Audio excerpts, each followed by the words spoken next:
So here we go. We're going to start like this. So it's a lovely map. It's a lovely map. Everybody loves Google Earth. Google Earth, I can go anywhere I want to go, and I never have to leave my house. It's great. I love Google Earth. It's a wonderful, wonderful thing. Sometimes you get a lot of great things out of technology. Sometimes things are not so great with technology, but sometimes you can get some great things. If you notice right there is a word that says Sherwood. S-H-E-R-W-O-D. That is where I grew up at. That's where I'm from. That's where I lived until I got married. Same house, same address, same street. My entire life until I was 22 years old, something along those lines. Until I got married. Lived there forever. Never moved, never left. My parents were military. We didn't move around. Didn't go different places, didn't live different places, didn't know any other homes, any other towns. That was just it. That's where I was. All my life, I lived right there. One little street called Barber Street. And this is the house I lived in. That is where I grew up, right there. That is the house I spent 20-something years of my life in. Grew up right there. My parents bought that house back in the 60s, I think. Back in the 60s, they moved back here they're from here originally. My dad was born in Holland, Arkansas. My mom was born in Old Little Rock, Arkansas, and they're from here originally. And they had left and ended up in Riverside, California. Is where they lived at when my brother and sister were born. Lived in Riverside, California, and so they had lived out there. My dad was a construction worker, and the Carpenters Union was strong in California. Made good money for a while out there, and so they moved out there and lived out there for quite some time, several years. And then they moved back home. Mom was homesick. Dad wanted to come back home. They got tired of California. It cost too much to live there. It's too fancy. It's too this. It's too fast. It's too much. And so they came back home. Mom and Dad enjoyed it. They wanted to come back home, and so they bought this house. And I'm going to be honest with you. It used to look just like the house next door to it. Except my dad built all that front room where the fireplace and everything is. He did a lot of work on the house. And I want to say they give about $15,000 for that house when they bought it. It was a little bitty, probably maybe 1,000 square foot, 3-bedroom, 1 bath, very small house. The kitchen was lovely when I was growing up. It had green and orange and brown and gold carpet in the kitchen. We had a avocado green stove, dishwasher, refrigerator, oven, avocado green phone hanging on the wall with the cord that would go from here all the way around the sanctuary because Mom stretched it out from the kitchen to the living room, back down the hall. And it was one of them great phones, you guys, one of them old school. I love them. They were awesome. It was great. It's old days. You guys, a lot of y'all don't remember that. You've never seen one of those. But it was great. And so that was the house I grew up in. There used to be a little split rail wooden fence right there by the sidewalk. But that was where I lived all my life. I lived in that little house right there until the day that we decided to get married and whatnot. And so I got married and then we moved out, and that's that. When I was a kid, we rode bicycles. We rode bicycles everywhere. I didn't take all the pictures, but there's another spot. If you come down the road and make a right and make a left, there was a place back there we used to go and ride bicycles, and it was just the woods. We had a little club back there. Me and my neighbor, he was my best friend when I was a little kid. We had a little club, and we used to go back there and hang out and catch crawdads, and we'd take our little fishing poles and go fishing, catch little fish about yay big out of the creek. And man, we had a blast. We had a good time back. That's what we did. We had imagination. We went outside, and we rode bikes, and we went places. We didn't have all the things we have nowadays. We didn't have cell phones and internets and all that stuff. And even when we played outside, we had some toys, and we'd take our toys outside, and we were probably, we blew up more G.I. Joes and Little Green Army men than I know what to do with, shot them off to the moon. That never worked out well. Always made it too top heavy. Bottle rocket came back down on us. We would set them up out in the yard, and we'd build bases for them, and we'd launch bottle rockets at each other's little G.I. Joe base. Kids don't do anything I'm talking about this morning. These are bad things. And we would do all kinds of things like that. And we walked a lot of places because parents didn't drive us all over the world back then. All of our friends were very close in the same area, same neighborhood, and so we walked a lot of places. We walked everywhere. And I know that a lot of y'all here didn't grow up in a large town or a larger town. You grew up in a little small town, but our town was, I don't know, Sherwood's probably 20,000 now? 30? Yeah. Pretty close. It's pretty good. I mean, it's right outside of Little Rock, which Little Rock's 130, 150, something like this. So it's a pretty good sized town. And we lived there, and I grew up, and we had a good time, and I made friends, and we did a lot of neat things. That's my house right there. That's where I lived. And I had a buddy named Chris. Chris was my buddy. He lived next door to me. And he was 2 years older than me. And so he taught me a lot of things that I probably shouldn't have done in life. But he was my buddy. He was my best friend when I was a kid growing up. And so this little red circle down here is a place called the Easy Mart. kind of like a Jordan's Quick Stop or something up here, the Easy Mart. And Chris worked at Easy Mart. And so during the day when Chris would work, he usually worked at nights. And so in the afternoons, I would walk from my house to Easy Mart, to Chris's house, and hang out. Or to the Easy Mart, not Chris's house, but to Easy Mart and hang out. I don't know why. He was my friend. It was something to do. It was somewhere to go. It was something better to look at. It was a different scenery. He'd give me a hot dog before he threw them away out of the hot dog convection roller oven thing they'd set in all day. They probably weren't very good, but I ate them because they were free. We had a good time, though. We used to hang out down there and do a lot of different things. And then I would walk down there several times a week, hang out with him, when he was working, didn't do much, nothing, just kind of hang out. This is the school I went to. That is Sylvan Hills High School. I went to school right there, high school right there. Junior high's right there. Of course, that's our football field, and that's the huge Kevin McReynolds sports complex that he built up there. It's very nice. And so that's where I went to school at. My graduating class was, I want to say, 512. That sticks with me. I don't know why that number does, but it was huge. Had a lot of kids in our class. And I was not in the top nor the bottom, so there you go. We'll just leave that like that. But I was there, and I did graduate. And so we had a lot of things a lot of people in our class, had a lot of friends, knew a lot of people. It was big. It was much faster, and it was large, and it was a big school, and I wasn't really fond of all of that, but it was what I had, and so I dealt with what I had. And so at some point in life, things change. At some point in life, you have to do different, and you go places, and you end up somewhere else. And I ended up here because of what I did. And so, like I asked the kids this morning, here's the question this morning. Here's the question I want everybody to ask themselves this morning. How far will you follow? How far will you follow? Now, when I was a kid, I used to walk down to Easy Mart. To me, that was a pretty good haul. I mean, it was like 1.5 miles, 2 miles. I don't know. And I was like, man, that's a long way to walk when you're 12 years old. It was a lot of walking. 13 years old. How far will you follow God? Just like I asked the kids this morning, how far will you follow God? Because here's the thing, with everything we do in life, at some point it has a limitation. Everything comes to a point where I have gone as far as I'm going to go, and this is my limit, and this is all there is to it. And I'm not going to go any further. Now, we've talked the last couple of weeks about God's plan for our lives. We talked about salvation the first week, and then last week we talked about walking like Christ and in His steps and what He would do. And so we're going to talk about following Him now. Because following God is different than walking in the footsteps of Jesus and walking like Jesus walked. It's a different ordeal because this is the point where you're no longer walking in the footsteps of Jesus. You're walking like Jesus, and God says, okay, now that you're walking like Jesus, I want you to go here. Well, wait a minute. Why do I have to go there? Well, because that's what I want you to do. And we're going to talk about Abraham this morning. Because Abraham was one who, I got this picture, I got to show you this. There, right there, that's where my wife went to school at. She loves that place. It's right by my house. Never met her until we were 21 years old. I was 21 years old. Lived within 3 blocks of where she went to school her whole life. Drove by her house I don't know how many times. Never met her till I was 21 years old. It's odd. Abraham was a man who had a lot to do with God. For God. God wanted a lot out of Abraham. He wanted an extreme amount out of Abraham. And so, let's back up a little bit. Chapter 11 talks about the fall of Babylon, and then it talks about the descendants of Abraham, or the descendants of Shem, all the way down to Abraham. And it goes through all these descendants, and it's like I added it up. I think it was 390 years from Shem's, from the flood to Abraham's birth. It was something right around there, and I may be wrong about that, but I'm close. I don't remember exactly. I didn't put it in my outline, so I'm sorry. That's my fault. But anyway, it goes all the way down through the descendants of Shem to Abraham, and it talks about Abraham and Sarah and all these different things. And so then chapter 12 picks up, and we'll read through that. Chapter 12, verses 1 and 3 says, the Lord said to Abraham, go out from your land, your relatives, your father's house, to the land that I will show you. I will make you into a great nation. I will bless you. I will make your name great, and you will be a blessing. I will bless those who bless you. I will curse those who treat you with contempt. And all the peoples of the earth will be blessed through you. So, we've got Abraham here. And Abraham's this guy, and he's from the descendants of Shem, from the ark and from the great flood. And God comes to him, and it's kind of weird the way this happens in Genesis. It just goes from the lineage to Abraham to the very next chapter. It's, hey, Abraham, this is God. Here's what you're going to do.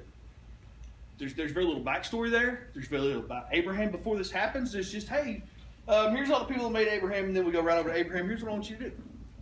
And so Abraham becomes this man that works for God, and he becomes this man of God. And God tells him, Abraham, I want you to take and pick up everything you have, everything you've known, everything you've ever seen. I want you to leave your family. I want you to leave your father's house, your relatives, the land you've dwelt in for all these years, because I want you to go do something else. Now, in chapter 11, it talks about Abraham's dad very briefly and how they left on their way to Canaan. And before they got to Canaan, they settled somewhere else. And so they were in this other place when God called Abraham and said, I want you to go to Canaan. I want you to go to this land, and you're not going to know anything about it. But I want you to go there, and you're not going to know anybody there.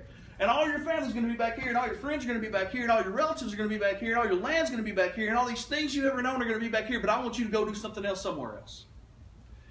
And Abraham, being the man he was, Abraham went and did something else.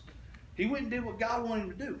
And so Abraham takes off, and he loads up, and he starts heading out to Canaan. And he went just what God had told him, and he took his nephew Lot with him. And his wife Sarah, or his name was Abram at the time, and his wife's name I believe is pronounced Sarai, but his nephew's name was Lot, and they all loaded up, and they headed toward Canaan. And here they go, all the things they had in their possessions, and all the stuff they had, and that they had gotten while they were in Haran, and they left to go to Canaan. And so they come to Canaan, and they come past Shechem and all these other things. And so God appears to Abraham, and he says, I will give this land to your offspring. So Abraham builds an altar there, and they end up going on, and they get to this point where they realize they've got too much stuff and too many possessions and too many things and too many animals to be supported on one piece of land. Abraham and Lot do. And so they decide, well, the best thing we can do is part ways. That way we can find enough land for each of us to house and to support our accumulation of animals and livestock and people and things that we have. And so Abram at the time, I keep saying Abram at the time, being the man he was, he told Lot, he said, okay, Lot, here's the deal.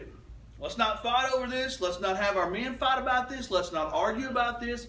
Here's what we're going to do. I'm going to step back, and you take wherever you want to go. You go east, I'll go west. You go left, I'll go right. You go north, I'll go south. You go up, I'll go down. Doesn't matter. You take wherever you want to go. And Lot stood up, and he looked at the Jordan Valley, and it was beautiful, and it was watered by the river, and it was fertile, and it was a very beautiful area. And he said, I want that. That's what I want. I want the pretty place. Abram said, that's fine. You can have it. You can have it. And so Lot chooses the entire Jordan Valley for himself. And Abram gets what's left over. Follow that. He's a man of God. He's done exactly what God's told him to do, not backtalked. He hasn't told God, I would go, but you see, here's the thing. I'm just really not feeling it. I'm not feeling that I should go. God, I'm just not sure that that's where are you sure this is me? Because there's another guy named Abram that lives 3 blocks over in another little hut house, and he may be the Abram, and you may just have the wrong Abram. He doesn't say any of that. God says go, and Abram says, okay, God wants me to go, so I go. And so he's done everything God asked him to do, and so now he's at this place where he's given seconds. He doesn't get the first pick. He doesn't get the nice stuff, but he doesn't complain. He takes what's left, and he goes on about his life. And so he lived there, and they separated, and Lot goes near Sodom. You know this story. Lot heads over near Sodom and Gomorrah. They were separated. God comes to Abram again. He says, look at everything around you, north, south, east, west. As far as you can see, I'm going to give it to your descendants. Your offspring will forever be here. I'm going to make you a great nation. And God goes through all these things about what he's going to do. And so then these angels come, and they're like, we're going to destroy Sodom and Gomorrah. It is too evil. And Abram goes, well, if you find 50 people there, will you not destroy it for 50 people? And they're like, we will not destroy 50. And Abram bargains with these angels of God from 50. What about 45? What about 40? I think he skips 35 and goes straight to 30 and then 20 and then 10. And he just did a whole chapter of bargaining with these angels. And finally gets down to the point where Lot is rescued. Lot and his family are rescued. And so they leave, and the angels are going to destroy the city. And of course the men come to get them, and then that doesn't happen. And the angels blind them, and they're going to take Lot and his family. And so Lot and his family leave, and they say, y'all got to get out of here. We're fixing to wipe this place out. You don't want to be here for this. This is not going to be pretty. And so they leave, and these men go to wipe out Sodom and Gomorrah. And there's Abram, still stuck over there, wondering how he's going to be a great nation. It's just me and my old wife, Abram and Sarah. We're old. I know kids. We don't have nothing. How's God ever going to make us a great nation? And so these men come, and they tell Abram, hey, your wife's going to have a son, and there's going to be a great nation from that son. And he goes, yeah, right. And so Sarah has this brilliant idea, a brilliant plan that she believes could be God's answer to their problems. Now, God had promised Abram a son through his wife. So she says, here's the deal, Abram. I'm too old to have kids. God has prevented me from bearing children. He has prevented me from having kids. And I'm so dang old I can't have no kids. I'm old. And I don't even know that I want to have kids. I'm so old. But here's what I'm going to do. I'm going to give you my slave, my handmaiden. Her name's Hagar. I'm going to give you her. And you can have a child with her, and we'll raise it because she's like my slave and like my handmaiden. So that kind of makes it my kid, sort of in a way. And Abram looks at her and he says, honey, that wouldn't be right. I can't do that. There's no way I can sleep with another woman. He didn't say that. I know better than that. He said, okay, because that's what his wife said do. Okay. So he goes in with her, and she has this child with Abram. And then all of a sudden, it all breaks loose. Man, this is bad. It's gone bad. It's gone horribly, horribly, horribly bad. And so Sarai begins to feel mistreated. She begins to feel looked down upon by her own slave, her own handmaiden, her own person. She begins to feel looked down upon. And she looks at Abram in verse 5 of chapter 16 and says, you are responsible for my suffering. Why am I responsible? Time out. Now, if I'm Abram, why am I responsible? Because all my life since God spoke to me, all I've done is what everybody's told me to do. Followed God to this place I didn't know and left everything I ever knew and all the people I ever knew and all my family and everything. And I went to this strange place. Then I let my nephew Lot choose whatever he wanted. I'm the oldest. I'm the son. He's the nephew. I could have picked what I wanted first because that was right in Jewish custom. But hey, I let him go first. He picked the nice stuff. I took what was left over. And then my wife says, I've got a plan. And I said, baby, whatever you want me to do, I'll do it. And Abram does it. And now it's Abram's fault because he did what she said. You guys, remember that. It's your fault. It's your fault. It's your fault. And so he looks at her and he's like, what? She goes, you're responsible for my suffering. I put my slave in your arms, and ever since she saw that she was pregnant, she has treated me with contempt. May the Lord judge between me and you. Wow. Next piece of advice. Don't bring God in to judge between you and your spouse in your marriage. That's not a good idea. It's generally not a good idea. And Abram looks at Sarah and he goes, here your slave is in your hands. Do whatever you want with her. And so she sends her away. And so here Abram is. And this is what I want you to see. If you'll notice, Abram followed God's will. He loaded up and left everything he had, yes? He followed God that far. He said, God, I'll go. I don't mind leaving everything I've ever known. I'll follow God. That's fine. I'll do whatever you want me to do. And so he loads up and goes to a place he's never known, leaves everything he's ever known, all his people, all his family, all his friends. And then he says, we're too big to take up this one piece of land, Lot. What do you want to do? You take whatever you want, because Abram probably had his little "What Would Jesus Do" bracelet on, and he looked down at it and he looked at Lot and he said, Jesus would let you have first pick. And so Abram let Lot pick, and Lot picked the nice place, and Abram's left with the junk. And then God says, Abram, I'm going to give your wife's going to have a child, and y'all are going to have a great nation. And Abram's like, there's no way. We're so old. And his wife says, well, here's how we'll do that. And if you'll notice, Abram never suffered anything until they took God's plan into their own hands. When they took God's plan into their own hands is when Abram's turmoil began. When Abram followed exactly like God told him, when Abram left like God told him, went where God told him, did the right thing with Lot, did exactly like God wanted him to do, fought to save people in the cities of Sodom and Gomorrah because he didn't want everyone to perish. He knew Lot was there, he didn't want his family to perish. He was trying to politic for everybody he could find there that was good. Until the point that they took God's plan into their own hands. They had followed it verbatim to the point that they took God's plan into their own hands. And that's where the trouble began. And that's how it is in our life. We take things and we look at God's plan in life, and God starts leading us out on something. And then all of a sudden we go, oh, well, here's what God wants me to do. And it's really not. And we get ahead of God. We kind of bypass God in our decision making sometimes. And we get beyond God, and God's not quite ready for us to go there, and so we decide we need to go there anyway. We do that, don't we? I've done it. We do that, and we get ahead of God's plan.